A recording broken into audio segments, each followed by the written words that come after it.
Trời, để bánh kem vô trong đi trời. Xé ra đi, miếng.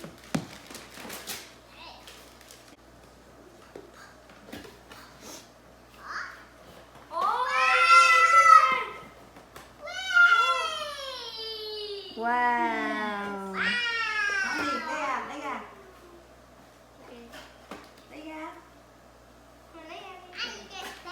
One, đưa cho em.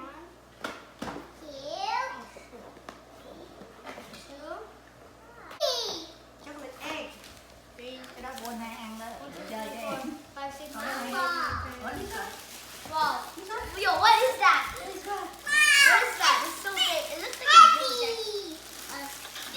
Big candy. Nói đi. A big candy. Bấm play trên này thôi, bấm control đây thôi. Cái máy. Wow, big candy hả? Gigantic. Whatever. Candy.